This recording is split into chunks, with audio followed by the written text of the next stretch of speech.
बचपन से उनका हुक्म मानते रहे, जो उन्होंने कहा किया। वो हमारा दम घोटते रहे। बचपन से हमारी सांसों को अपनी मुट्ठी में बंद रखा उन्होंने। तुमने फिर से वो सब सोचना शुरू कर दी? देखो प्लीज, बड़ी मुश्किल से शांति आई है, शांति बनी रहने दो। ये सब बातें मत सोचो प्लीज। आप दोनों से हाथ जोड़कर विनती है कि अनु को मेरे साथ मेरे घर भेज दें। आपका खानदान बर्बाद हो जाए, आपका परिवार तबाह हो जाए, इससे मुझे कोई फर्क नहीं पड़ता, क्योंकि जिन ठाकुर साहब ने लोगों को अपनी जूती समझकर तबाह और बर्बाद किया है, उनका हश्र यही होना चाहिए।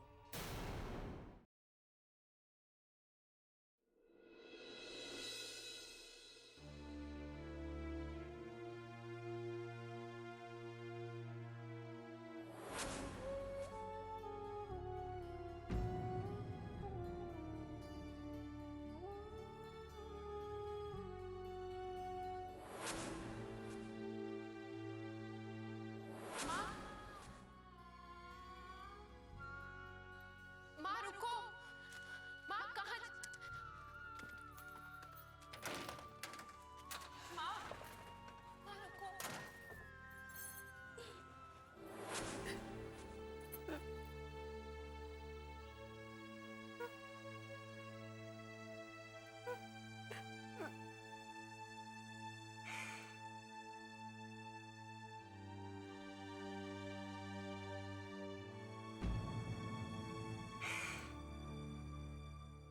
माँ,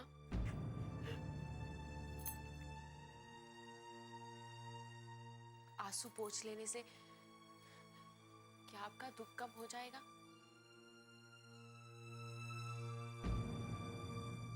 जाने से पहले बस मेरी एक बात का जवाब दे दीजिए।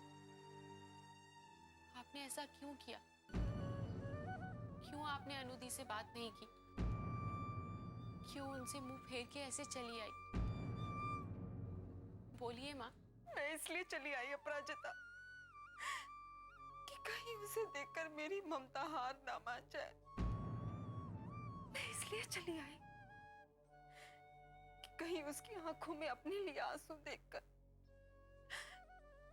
मेरा मन पिघल ना जाए। मैं इसलिए चली आई कि कहीं उसके मुंह से अपने लिए मां सुनकर मैं बहक ना जाऊं। माँ, वो आपकी बेटी है, आपकी अनु है, फिर आप उनसे ऐसे मुंह कैसे फेर सकती हैं माँ? उस पर मेरा अब कोई अधिकार नहीं है अपराजिता, कोई अधिकार नहीं है। कहने को तो बेटियां शादी के बाद पराई होती है, लेकिन मैंने अपनी बेटी को शादी से पहले ही पराया कर दिया। माँ, जब आपने ये फैसला खुद अपनी मर्जी से लिया है, तो अब क्यों दुखी हो रही हैं? क्यों ऐसे रो रही हैं? क्योंकि नाजू पर मेरा जोर नहीं है अपराजिता। ये दुख मैंने खुद अपने हिस्से में लिया है और इसे जिंदगी भर मुझे भुगतना होगा। जिंदगी भर मुझे भुगतना होगा।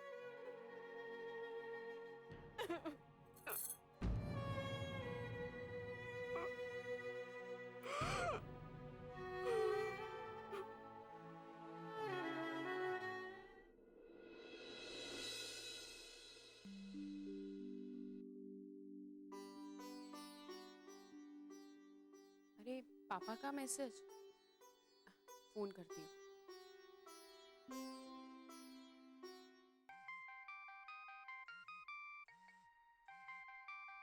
अपराजिता। हाँ अपराजिता।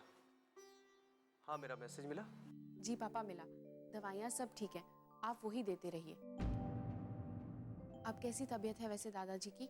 हाँ वैसे ही है, अभी आराम कर रहे हैं। अच्छा सुनो, लक्ष्मी को इस बारे में कुछ मत बताना। वो ऐसे ही अनु को लेके बहुत परेशान है और मैं नहीं चाहता कि वो और परेशान हो, क्योंकि उसकी आदत है ना, सबके दुख को अपना बना लेती है। जी पापा, नहीं बताऊंगी, लेकिन आप प्लीज दादाजी को समझाइए कि इस तरह जिद करने से कुछ नहीं होगा। ये बीमारी किसी के घर आके रहने से ठीक नहीं होगी, बल्कि उनकी विल पावर से ठीक होगी। के रिलैक्स करने से होगी। प्लीज आप उन्हें कहिए कि इतना मत सोचें। हम तो समझा ही रहे, लेकिन वो माने तब ना। और पता नहीं क्यों एक के बाद एक सब कुछ ऐसा घट रहा है कि उनका शक यकीन में बदलता जा रहा है। हम कर भी क्या सकते हैं, पता नहीं क्या होने वाला है। पापा आप चिंता मत कीजिए, अपने आप को संभालिए। दादी माँ तो पहले ही दादाजी की तबीयत को लेकर परेशान है। अगर आप भी ऐसे करेंगे तो कैसे?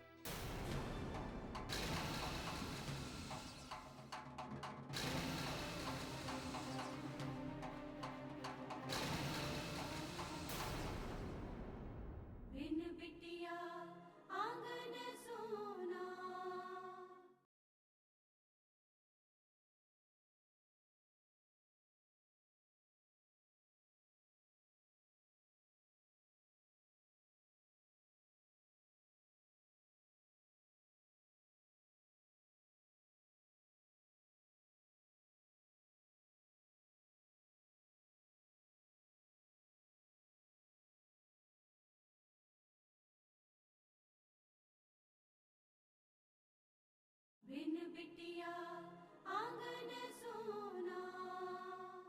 दादी माँ तो पहले ही दादाजी की तबीयत को लेकर परेशान है। अगर आप भी ऐसे करेंगे तो कैसे?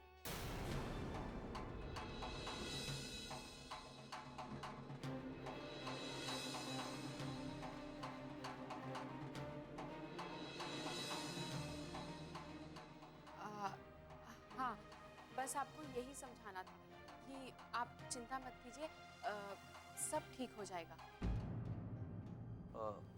लक्ष्मी आ गई वहां पे? हाँ। अच्छा मैं अब फोन रखती हूँ, बाय। किसका फोन था बेटा? माँ वो एक पेशेंट का फोन था, बस अपनी बीमारी को लेके थोड़ा टेंशन में था। क्या हुआ है उसे? उससे भी दादाजी की तरह लकवा हो गया है। लेकिन आप यहाँ कुछ काम था? हाँ, अरे मैं तुझे ना खाने के लिए बुलाने आई थी। ओह अच्छा, चलिए।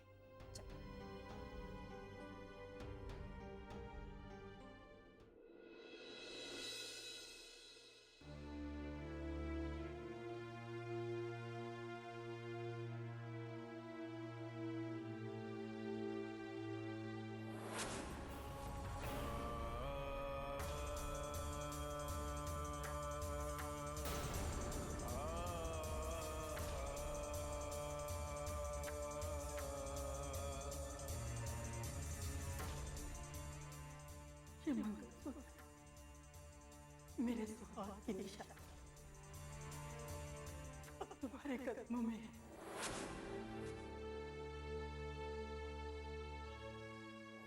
तुम चाहो तो इसके मोती बंधे रहेंगे, नहीं तो टूट जाएंगे। मेरे परिवार को बचाना चाहो तो ये मंगलसूत्र लाकर मुझे लौटा दे।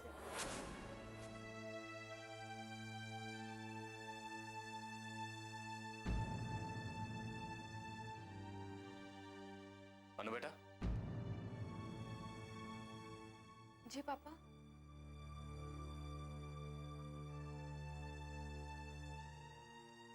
क्या सोच रही है मेरी प्यारी बच्ची? पापा दादी के बारे में सोच रही थी। अनु बेटा, एक बात हमेशा याद रखना, तुम जो चाहे फैसला ले सकती हो, क्योंकि तुम्हारी जिंदगी, वो लोग तुम्हारे अपने हैं बेटा, पराए नहीं है। उनसे तुम्हारा खून का रिश्ता है। उन लोगों ने तुम्हें हमें कानूनन गोद दे दिया है, इसका मतलब ये नहीं है कि उनके तुम पर से सारे अधिकार खत्म हो गए या तुम उनके लिए कुछ नहीं कर सकती। तुम अब ये क्या पट्टी पढ़ा रहे हैं?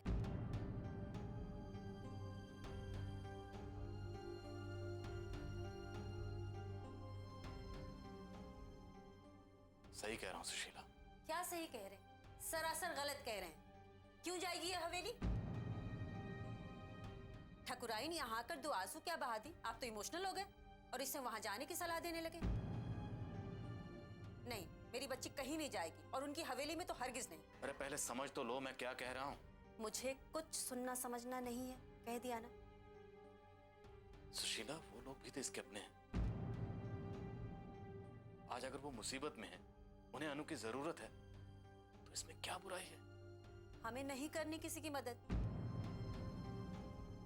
हमने कोई धर्म खाता नहीं खोल रखा है, और अगर इतनी ही जरूरत है तो लक्ष्मी जी और अपराजिता क्यों नहीं जाती वहां रहने? अब बस। क्या बोलूं मैं इस बारे? कुछ कहने के लिए है ही नहीं, क्या कहेंगे आप? मेरी बच्ची हवेली नहीं जाएगी तो नहीं जाएगी, मैंने कह दिया सो कह दिया। सुशीला तुम। अरे आप दोनों तो बेकार में बहस कर रहे हैं। माँ, मैं कौन सा वहां रहने जा रही हूँ जो आप इतना परेशान हो रही हैं? अच्छा सुनिए, मेरा चाय पीने का बहुत मन है, आप प्लीज मेरे लिए चाय बना लाइए। मुझे नहीं बनानी चाय। अरे बना दो, ठीक है। अपनी बिटिया के लिए हम चाय बनाएंगे। कोई जरूरत नहीं, बैठिए आप लोग बाहर, मैं चाय लेकर आती हूँ। अनु जाने के बारे में कोई बात नहीं होनी चाहिए, और आप भी, आपको भी कह रही हूँ। अनु,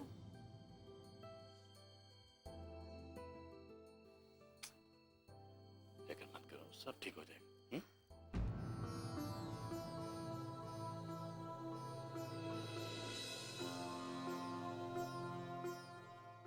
बिन बिटिया आंगन सोना।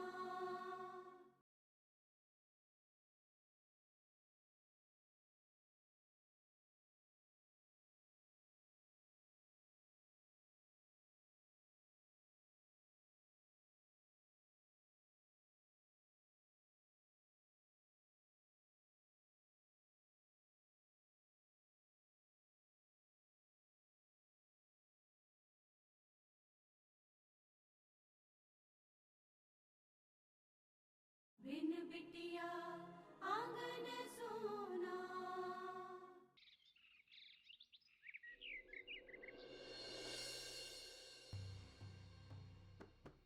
ठाकुर साहब, आप बैठे बैठे थक गए होंगे, थोड़ी देर लेट जाइए।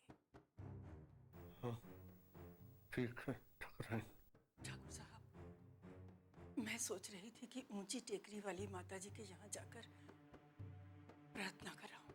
अचानक क्यों? माता रानी शायद मेरी प्रार्थना सुन ले और हम ठीक हो जाए। हाँ?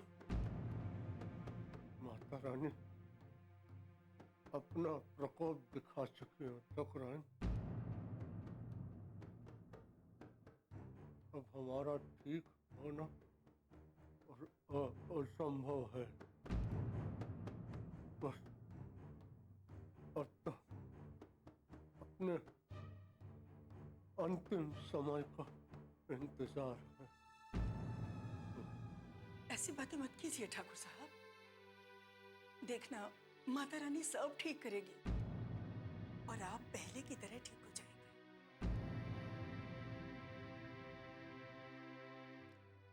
दादी माँ,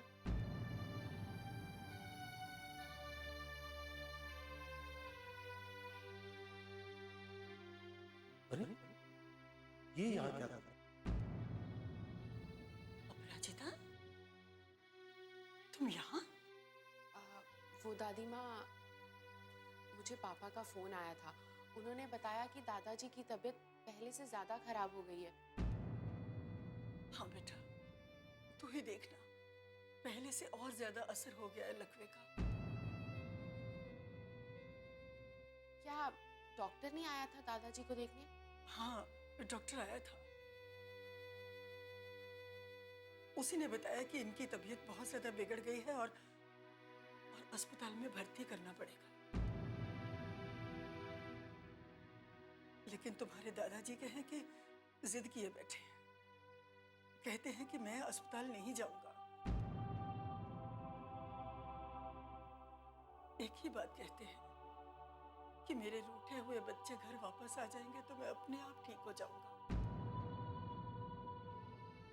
अब तू आ गई है बेटा, थोड़े दिन इनके पास रहेगी तो तुझे एकदम अच्छे हो जाएगी। दादी माँ, ये आप क्या कह रही हैं? सही तो है बेटा, मैं जानती थी अपने दादाजी की ऐसी दशा देखकर तू ज्यादा दिन पत्थर बनकर नहीं रह पाएगी। आखिर तेरी माँ ने तुझे जो संस्कार दिए हैं, उन्हीं संस्कारों की वजह से तू आज यहाँ पर है। मैंने कहा था ना आपसे कि माता रानी सब ठीक कर देंगी। देखिए, अपराजिता अब आ गई ना यहाँ पर, अब आप बहुत जल्दी अच्छे हो जाएंगे। ये क्या हो गया? हमने तो सारा नाटक अनु के लिए किया, वो तो आई नहीं, अपराजिता आ गई। इसका क्या करें हम?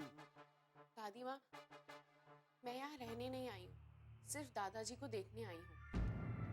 बाल बाल बचे। ये तुम क्या कह रही हो बेटा?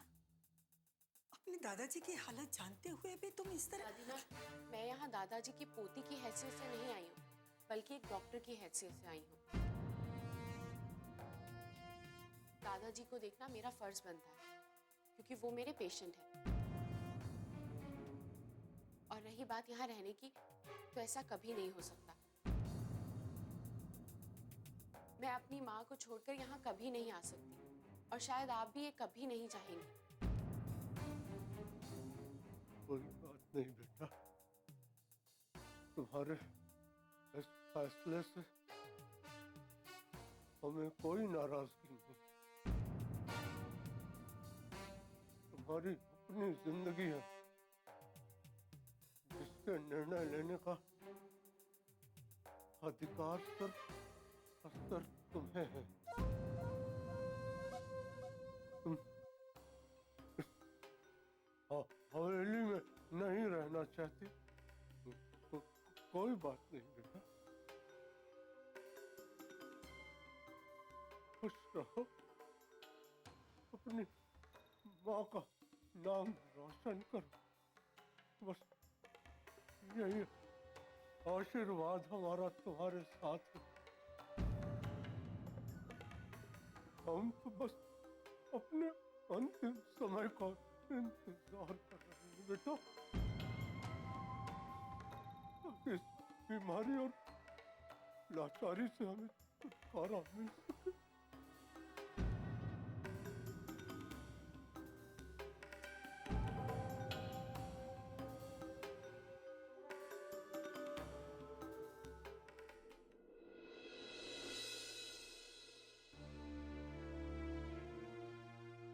विशाल, चाय बन गई। अनु बेटा, तुम भी आ जाओ, चाय बन।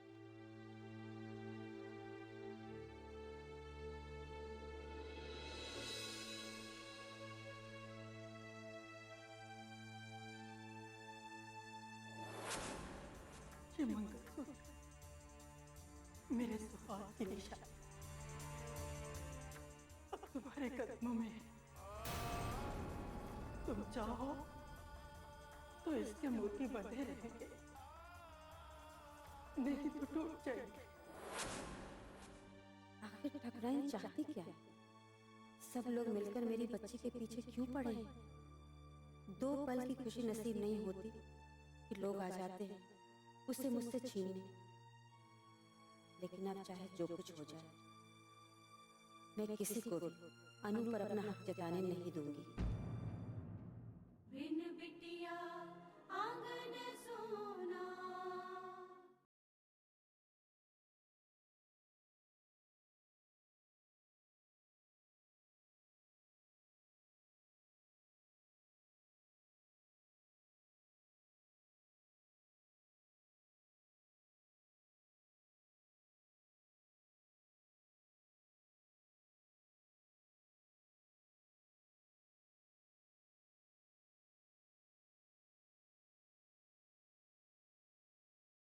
बिन बिटिया आंगन सोना।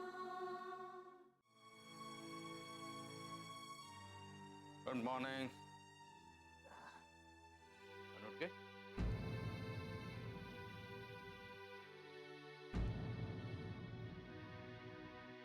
हेलो, क्या सोच रही हो?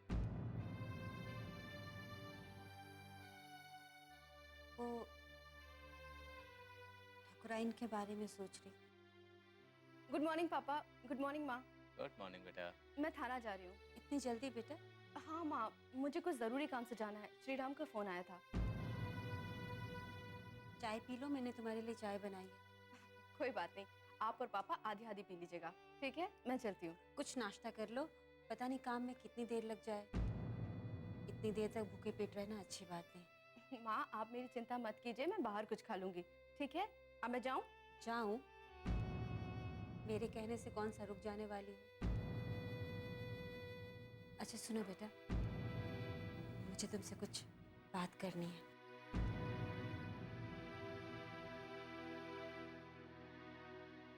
बेटा वो मैं कहना चाह रही थी कि कल जो ठकुराइन ने जो कुछ भी कहा उसके बारे में ज्यादा मत सोचना।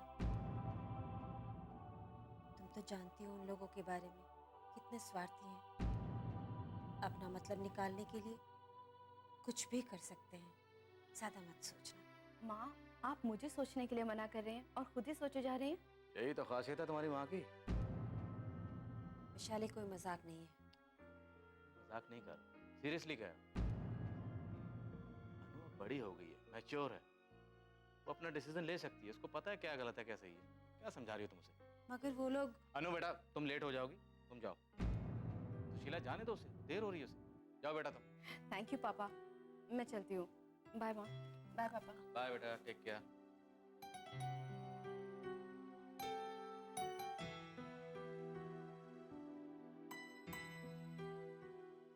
आप भी ना विशाल, आपने मुझे अनु को समझाने क्यों नहीं दिया? सुशीला, क्यों एक बात को बार बार दोहरा रही है? क्या फायदा? जो बात खत्म होगी उसे छोड़ दो ना। अनु ने तो हाँ या ना कुछ भी नहीं कहा, तो फिर क्यों याद दिला रही है ये बात उसे बार बार? छोड़ दो इसे। पहले भी वो बिना बताए घर से चली गई थी और विशाल बाबू के घर में हंगामा करके आई थी। नहीं, आज कहाँ गई है और क्या खबर लेकर आएगी? कि हवेली नहीं, यहाँ की ईंट ईंट, यहाँ का चप्पा चप्पा मेरा है। कि पूरा गांव मेरा है। और यहाँ के गांव वाले मेरे गुलाम। जो लोग दूसरों को अपना गुलाम समझते हैं ना, वो इंसान नहीं, जानवर होते हैं। भगवान भी नाराज है। अभी तो